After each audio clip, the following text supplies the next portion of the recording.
रमण महर्षि की ध्यान विधि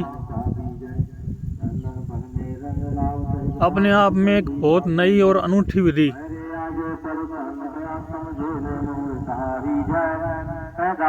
वैसे तो वेदांत शास्त्रों में,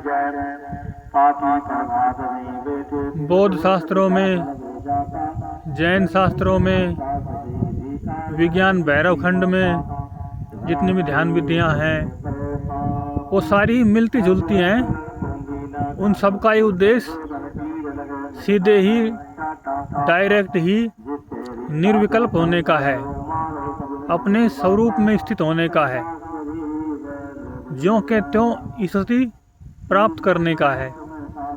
लेकिन रमण महर्षि ने जो भाषा दी कि मैं के द्वारा मैं को ही खोजो, ये जो मैं है इसी से सारे विचार पैदा होते हैं, इसी को महसूस करो। जितने विचार पैदा होते हैं ये तभी होते हैं जब आप कहते हो मैं हूँ, मैं ये करना चाहता हूँ, मैं वो करना चाहता हूँ, मैं ये पाना चाहता हूँ। इसी प्रक्रिया से विचार पैदा होते हैं। और जैसे ही हम मैं की ओर मुड़ते हैं, मैं को महसूस करते हैं, तो विचारों की परत उतरती जाती है। और जैसे जैसे परत उतरती है वो पीछे की ओर लौटना हो जाता है। वो जो पीछे लौटते लौटते लौटते आखिरी में जो बचता है वो शुद्ध स्वरूप, परमात्म तत्व, आत्म तत्व, ब्रह्म तत्व, अद्वैत, शून्य, जो भी नाम दो वो वहीं बचता है। अब एक बात और है, ये एस.एन. गोयनका जी हैं, उन्होंने भी एक विपश्यना का प्रचार किया है। तो ये विपश्यना है, ये भी किसी अन्य विधि के साथ मेल खाती हुई नहीं दिखती है। क्योंकि अधिकतर विधियां जो होती हैं, अधिकतर जो लोग होते हैं वो नाम जप को, भावनात्मक ध्यान को ज़्यादा पसंद करते हैं। इसलिए ज्ञान मार्ग ध्यानों में ये जो दोनों नई विधियां हैं, रमण महर्षि की और एस.एन. गोयनका जी की,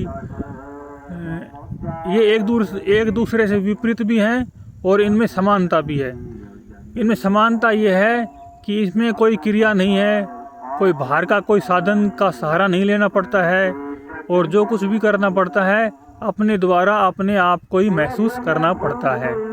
लेकिन रमण महर्षि में क्या है कि वो एक जगह ही, एक केंद्र में ही अपने आप को महसूस करना पड़ता है, और वो केंद्र फिर आज्ञा चक्कर पे ही बन जाता है। उसमें आज्ञा चक्कर पे ध्यान दिया नहीं जाता है, वो ऑटोमेटिक ही, स्वाभाविक ही वहीं ध्यान होता है। जैसे अपन मैं की भावना करते हैं तो वो अपने आप में बात विचारों की ओर मुड़ जाती है, और विचार उत्पत्ति का केंद्र, विचार पैदा होने का केंद्र आज्ञा चक्कर है। तो इस हिसाब से रमण महर्षि का ध्यान केंद्रीय होगा। लेकिन एस.एन. गोयनका जी जो विपश्यना कराते हैं उसमें पूरे शरीर का ध्यान कराते हैं। फिर आप कहोगे कि उनके और उनके ध्यान में फर्क कैसे हुआ? वो तो पूरे शरीर का कराते हैं और रमण महर्षि एक जगह का कराते हैं। एक जगह का करना होता है रमण महर्षि की विधि के हिसाब से। तो उसमें क्या है कि आप ये मान लो हमारा शरीर एक मोम का पुतला है, यानी कि मोम की मूर्ति है, और इस मोम की मूर्ति को पूरी को पिघलाना हो, और मान लो हमारे पास एक लोहे की छोटा सा तार हो या छड़ हो जिससे गर्मी निकलती हो, तो उस मूर्ति को कैसे पिघलाएंगे? उसके दो तरीके हैं। या तो हम उसको एक जगह से ही रख दें और वो धीरे धीरे गलता गलता गलता आगे बढ़ता जाएगा, और वो गलता गलता आगे बढ़ेगा, वैसे ही सारा मोम पिघल जाएगा।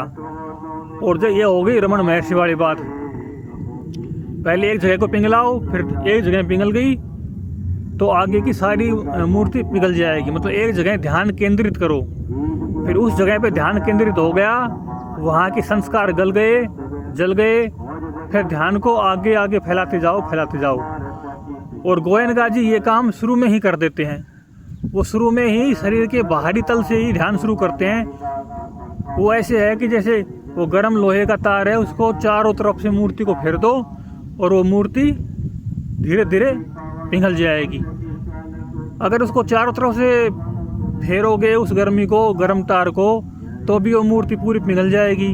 अगर उसको एक जगह से फेरना शुरू करोगे, फिर धीरे धीरे आगे बढ़ोगे कदम कदम पे, तो भी वो मूर्ति पिघल जाएगी। ऐसे ही हमारा पूरा शरीर संस्कारों से निर्मित है, और जहाँ जहाँ ध्यान जाता है वहाँ वहाँ के संस्कार पिघलते जाते हैं। लेकिन नाम जप से ये ध्यान की विधियाँ थोड़ी अलग हो जाती हैं। नाम जप में क्या है कि नाम किसी केंद्र पे किया जाता है। अब केंद्र में भी दो तरीके होते हैं, या तो नाम को किसी केंद्र के आधार पे करो, या फिर नाम को श्वास के साथ करो। तो नाम की विधि अलग है और ध्यान की विधि अलग है। इस विषय में कोई प्रश्न महसूस होता हो, पैदा होता हो, तो आप कमेंट कर सकते हैं।